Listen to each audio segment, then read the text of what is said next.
You guys, so excited to be on a roll with the Orekelewa Podcast in 2025. Guys, don't forget to subscribe, like, and share. Let's keep this show on the road. Why, hello there. Welcome to another show of the Orekelewa Podcast. And today we have a fashion connoisseur, Mr. Riz. Hello.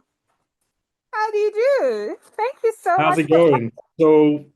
So excited to be here. wonderful. Wonderful. Okay, so before introducing the delectable topic of today, how has your day been? How has your week been so far in this wonderful month of Well, April? the week has been, should I say slow? Because I'm taking it slow. Interestingly, I'm job hunting, so I'm just on my laptop, Oh, applying for interesting. jobs and also improving on myself with some online courses. Oh, nice, nice. You want to tell us a bit of those, just like highlights of those online courses? Online courses, yeah. I'm taking what's it called now? Adobe Illustrator courses via YouTube, actually. Okay, I mean, yeah, I you. have a fashion brand that I co-founded with my brother. So I'm based Okay. in Nice, France. He's based in Canada. And so we co-founded a fashion brand, a streetwear fashion brand. I'm the creative director, which makes which makes me have to do all the creativity, bring the creativity to the fore for the brand. Your mask is scaring me now. Sorry, Um, sorry. I'm testing out this new mask, and oh my gosh, Bringing the yeah. creativity to the brand, hence why I have to learn how to use the Adobe Illustrator. And so far, so good. It's not as difficult as I thought it would be. Um, Basically, the YouTubers, the ones that are teaching you how to use Adobe Illustrator, they are pros, obviously. So they just go through it, and me being a fast learner, I'm able to learn on the spot. So Well, it's been quite interesting and insightful. Well, that's wonderful. Thank you so much for sharing that with us. Tell us, do you mind sharing information about your brand, website, social media pages? Yeah, sure thing, sure thing. The name of the brand is 709. It's a streetwear brand co-founded in 2014. Okay. The ethos of the brand is that we are trying to, as the name suggests, it's a code 709. Obviously, it's a code of the province my brother is based in Canada. That's St. John's. It's on the eastern part of Canada, so by the Atlantic coast. But Mm, what we've been able to do with that brand name is we've transformed it from not just being the postcode of the region. We were able to use that number to transcend, to mean something that transcends just numbers. It means the seven there stands for the past, which is seven, yeah, seven. Zero stands for the present, which is now. And then nine stands for the future. So that is okay. our own translation, interpretation of the code 709. And we Okay. could play with it in anywhere, in any way. Say we use seven to denote the past. We could use past influences in fashion. And zero, with being the present, we could use it to denote the present influences in fashion. And then nine being the future, which we have to now recreate with our own, with my own creativity or with the creative team's creativity. So that's how we see the brand 709. We have a pop-up which we'll be doing a relaunch of a capsule collection in December back in our home country of Nigeria. So if you be in Nigeria, that's in December, that period. If you be in Nigeria in this December, come around and we'll be sharing information about where we'll be holding the pop-ups. We plan to hold two pop-ups in Lagos, one in Abuja and one in Accra. So we'll Wonderful. be sharing that in our social media channels on Instagram, Twitter, TikTok, etc. Wonderful. Thank you so much, Riz. This is amazing. This is amazing. Big ups to you and to your brother. You guys are doing well, and we cannot wait to participate in this glory in December. Oh, Um, So wonderful. And I guess that's even a wonderful introduction to the topic of today, which is the war on African fashion. And the question is, are we losing our identity? Are we losing our identity as a people with the innovations that are coming into fashion on the African continent? And I guess we can sort of focus, or rather we focus more on Nigeria, but of course feel free to bring examples from, other countries, from our brothers and sisters across the continent. Right. So, Mr. Fashion Creative Director in the Nigerian sphere and international sphere, tell us, is Nigerian fashion evolving, in your opinion, or are we losing our roots? Are we losing our roots? That's a double-edged question. But I'll start by answering it the way I feel I should answer it. I think Nigerian fashion is evolving. There's a bold experimentation that designers are blending streetwear with traditional silhouettes. Or, streetwear is the most, I'll say streetwear is the youngest child of fashion. So they are blending that with traditional silhouettes so that it would relate to the Gen Zs, the millennials, the ones that want to be fashion forward. Mm, So when they infuse that with global trends and mix it with local flair. So you have brands like Orange Culture, Kenneth Easy, Tokyo James, who are defining what African fashion stands for right now. And they are from runways from Lagos to Paris, etc.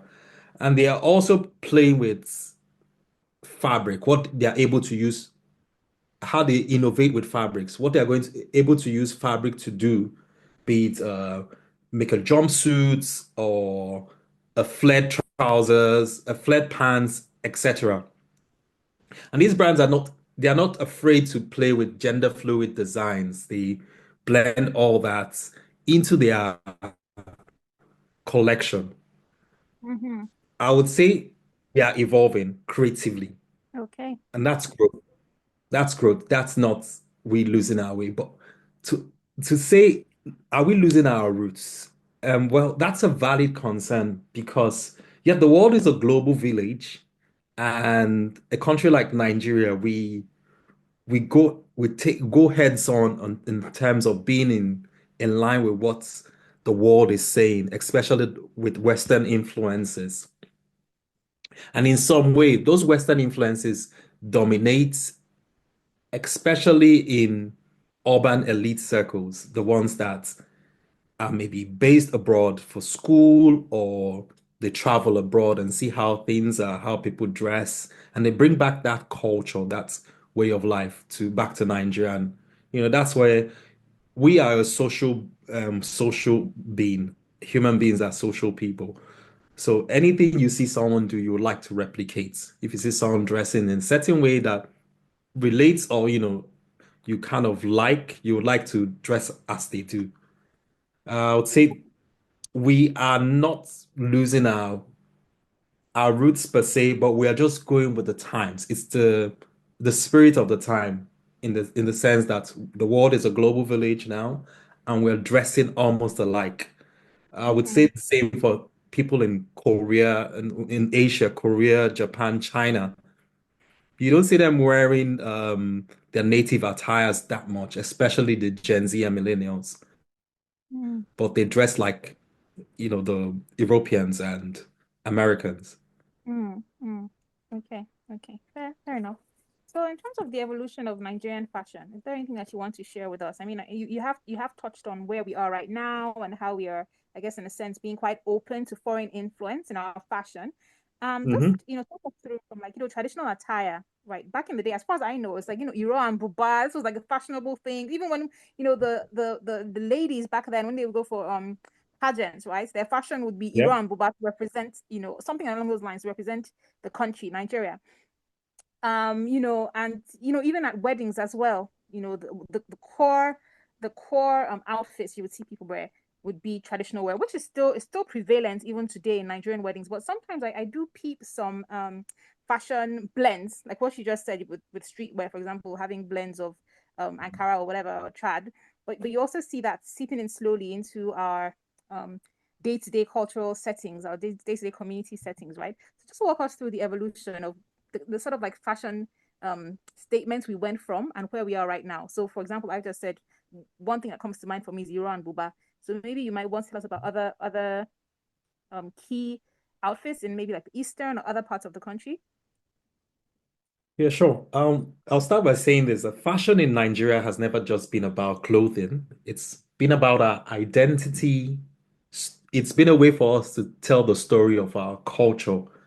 And from how you fold your agbada to denote that we come from royalty to, the structured silhouette stuff, which we have these days. So before colonialism, Nigerian fashion was deeply rooted in culture and meaning. You had Mm, fabrics like you mentioned, ashoke, um, tie and dye. All this represented social status, ethnic identity, or spirituality.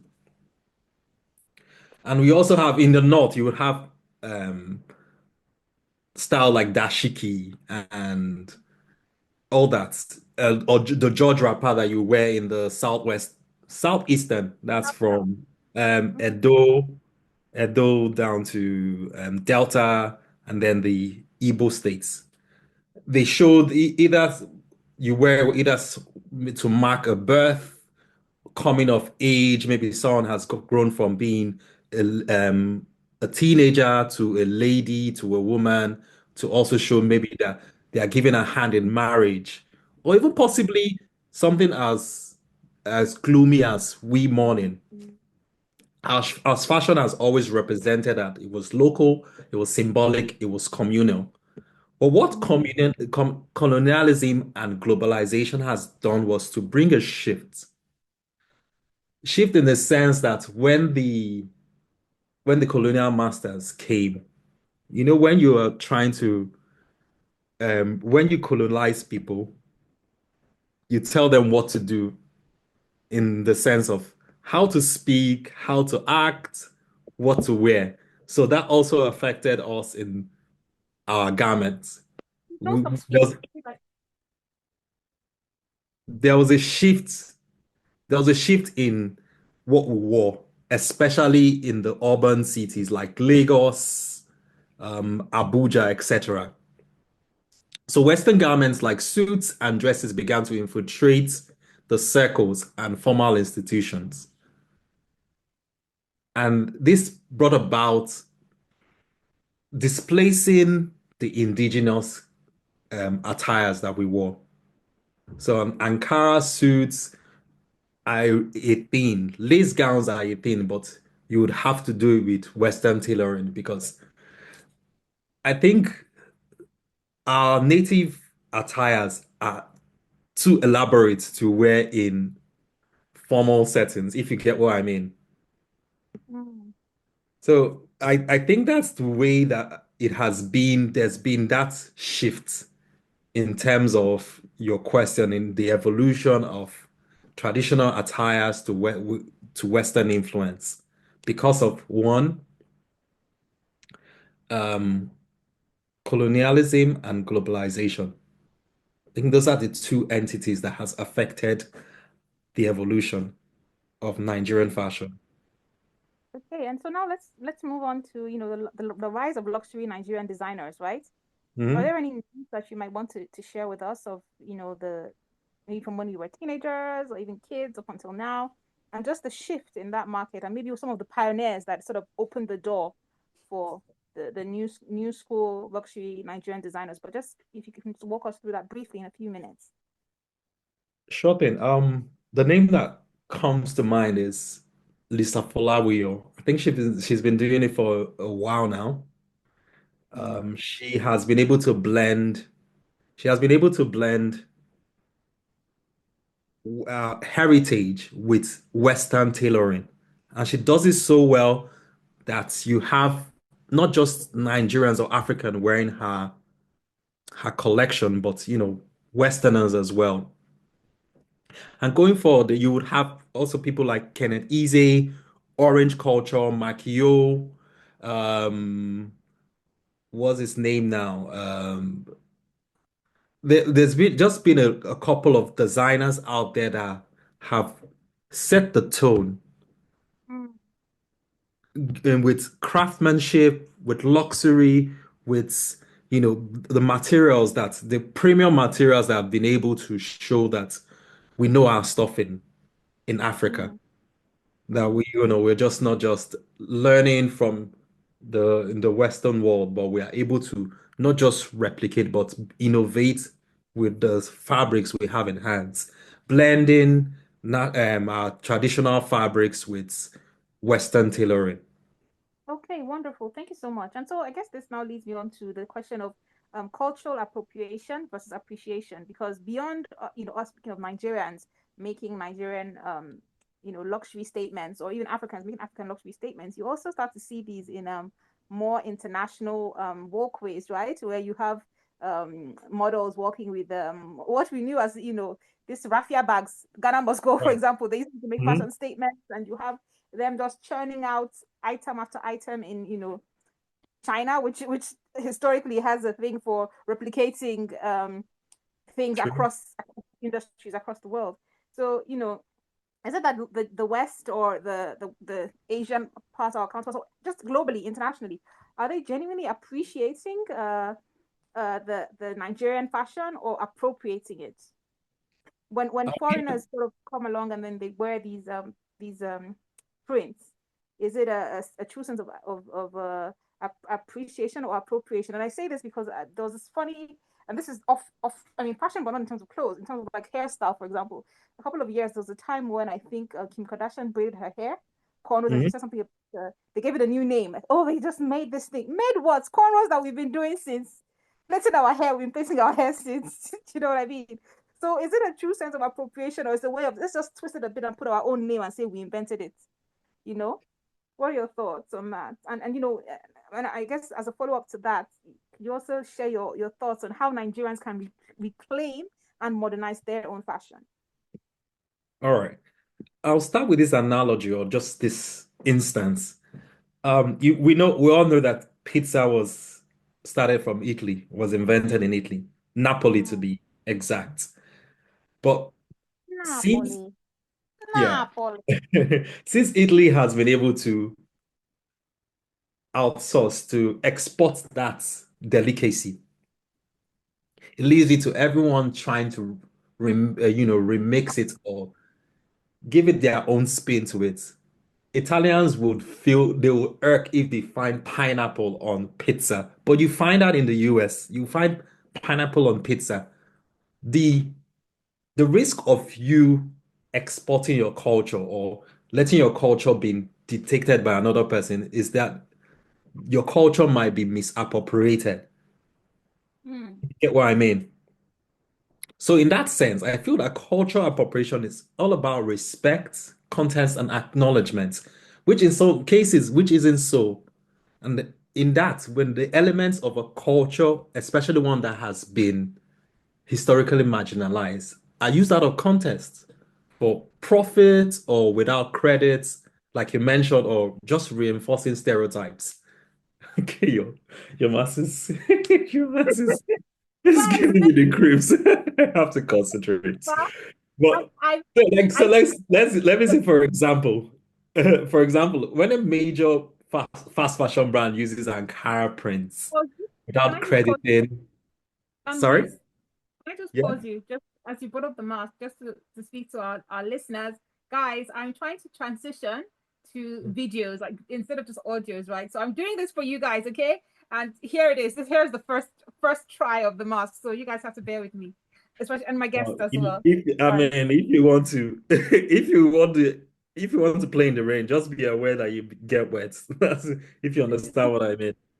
So moving on, what I'm saying is that when a major fast fashion brand uses Ankara prints without crediting the African origins or collaborating with African designers to make it more authentic, it strips it of the culture or meaning. And then the profits that should have gone, we're not looking for the profit, to be honest. We're just looking to be aware, okay, this came from us. Just like how you said Kim Kardashian did cornrows and they gave it another name.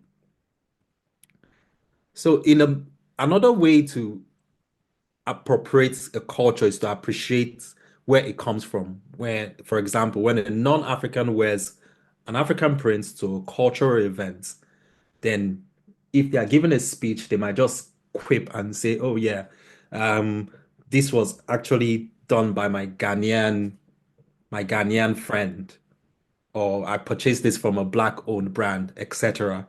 That's just a way to appropriate these things. And I just feel that we as a culture, we as a continent, we need to propagate, we need to push the narrative of our fashion so that it's not stolen from us. Maybe some fashion designers are looking for some new idea, just does some research and finds out something. Doesn't do enough research to actually appropriate that design or that design to a region of Africa. And then we will now raise the uproar that they are culturally misappropriating our designs. I think we need to push the culture. We need to push the brand. We need to push the our designs out there so that it's not misappropriated. To answer your second question, what was it again? Okay, how I just Nigerians saying, can reclaim and yeah, modernize their fashion.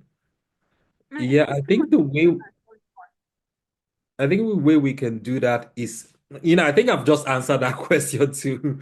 exactly. And in We, fact, you went on to answer the question after that one as well of how we can yeah, keep African alive. And you were saying how we should be wearing our own designs and everything. So you pretty much answered yeah. the actual real question as well. But I guess that also just leads us to the hot take segment. So should Nigerians wear traditional outfits more often, or would you say that the Western fashion is just easier? Right. So we're going to lectures, for example, going to the office, for Mhm, example, going to meetings, going running, even going to the gym. Should we be mhm. wearing just wear your agbada, tie your ashwabi, tie your Iran, but when you get to the gym, you pull it off.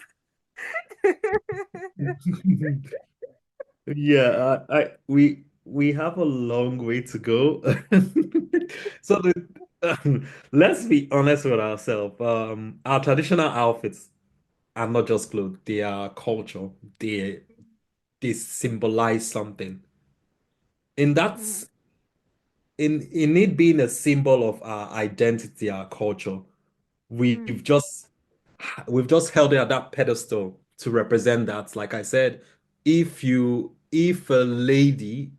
Nigerian lady wants to, from say Igbo land, wants to get married, she has to wear the regalia has to represent her culture, where she's from. mm, But mm, can she can she wear that to go to the gym, for example? I don't think so, because the fabric does not permit her to work out comfortably and do all the sit-ups, do all the press and the bench press, etc. So that's just the thing. I think we garments or fabrics has been has been has been evolved to a point where we know the one we could use for certain things and the ones we can wear in certain um what's it called climates. Cotton works in most climate because it's breezy and it's light. Linen, it's amazing for hot climate because even if it's hot, you have the air going through it for it to ventilate you. In the colder climates, in the colder regions, you either wear wool, you either wear fur, or you wear sheepskin. Our fabric has stayed at a point where it has not allowed us to evolve in terms of taking it to a certain other region to where even if in our own region is a bit uncomfortable, we've not been able to reverse engineer or further engineer our fabrics to adapt to climate change, to hot seasons, wet seasons, etc. So that's where wonderful. I have a problem with our traditional fabrics.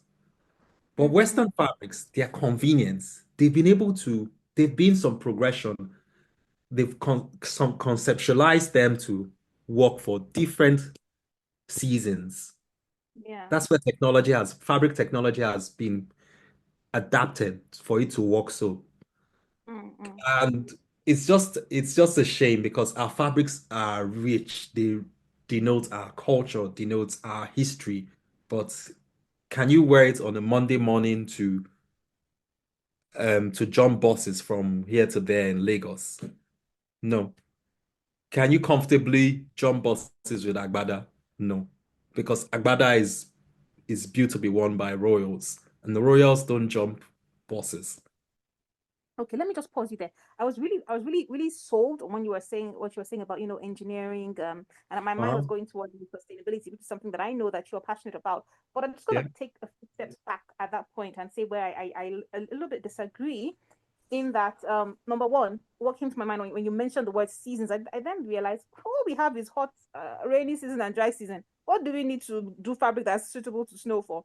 If people want to go abroad, then when they're in Rome, they behave like the Romans. Let them wear the abroad uh, fashion. We don't have snow. We don't have those kinds of weathers in our own part of the world, right? So adapting to those seasons is of zero relevance to us, right? Back home. That's number one. Number two, nobody ideally, as you said, our fashion is based on our identity. It's suitable for certain events. And Agbada is not made to be riding on a bus, but there are other Nigerian or African fashions that you can wear, traditional wear that you can wear to run on the bus as well, right? Your shokoto, you can wear your shokoto and run the way you would wear your. It's even more convenient than jeans because it's a lighter fabric, right? Yeah, So definitely. those are just Definitely. some things Yeah. that just came to mind that I wanted to throw back Chocolate at you. is chocolate is mostly, yeah. Let me just rephrase my statement. Chocolate is one is made with either cotton, linen, Mm, or tie and dye, which is a form mm, of cotton as well. But it now depends on the cut and then how it's tailored to allow you to move yeah. and do some quick movements. Uh, there are some fabrics native to us that we can wear and would represent in the formal settings. And I believe it should be so. I think most workplaces are adapting to what we wear to work. It's just Mm, like how this is me, what's it called? Quoting Martin Luther King.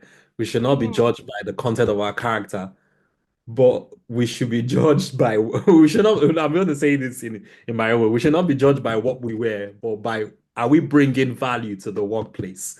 Yeah, it's not. mm. You could wear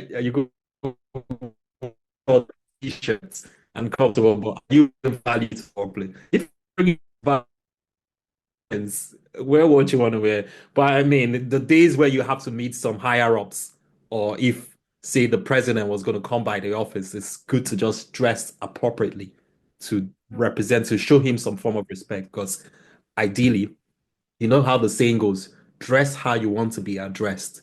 So if you need to be addressed with respect, you dress appropriate. Absolutely, absolutely. I absolutely agree with you on that. And I do thank you so very much, Mr. Riz, for gracing us with your presence and your fashion knowledge. It's been a pleasure. And yes, thank you. And I know that, as I said, the word sustainability did sort of come to mind as you were speaking. And I would be very grateful if you can grace our seat again in future to speak more about the sustainability in fashion at a future date. Yeah. Yeah, We but all, yeah. no, go We have on. less than 5 minutes. We have less than 5 minutes now. So I'm just going to Okay. ask you. I'm going to just say two things. One, at the end of this, we want to have audience engagement, guys. What we want you to do is post your best African outfit pictures on Instagram, TikTok, and tag and hashtag Orekelewa Podcast. Lewa. Also tag at Orekelewa Podcast on Instagram, on TikTok. Okay, thank you guys so much. And Mr. Riz, are there any like sign out sentiments or anything you want to say to us to sign out? Well, what I want to say is based on sustainability, I think we need to reduce our consumption of clothing. I say that because the world, our planet is trying to heal and we need to help it out in its healing process. Reduce carbon emission, and that's by reducing our purchase of fast fashion garments, which doesn't help the situation. So the way we Mm, should be able to do that is either keep what you have and maintain it as much as you can, Or if you're going to buy, you can also patronize the second-hand markets of amazing products, be it luxury goods. Because luxury, I won't say well-made products, but if I say luxury good, the price point might be higher up. Products that are well-made, so you'll be able to use it as long as possible. Let's do our bit Wonderful. to save our planet, and that's it. That's it from my end. Wonderful. Thank you. Thank you. Thank you so much once again. Guys, do not forget to post your African outfits on social media and tag at Orekelewa Podcast. Also, hashtag at Orekelewa Podcast. Thank you so much, Mr. Riz. Have a wonderful week ahead and all the best with your event in Lagos, Abuja, and Accra this December. And don't Thank you forget very to. much, Orekelewa. Okay. Ciao. Bye, Ciao. everyone. That was a good one.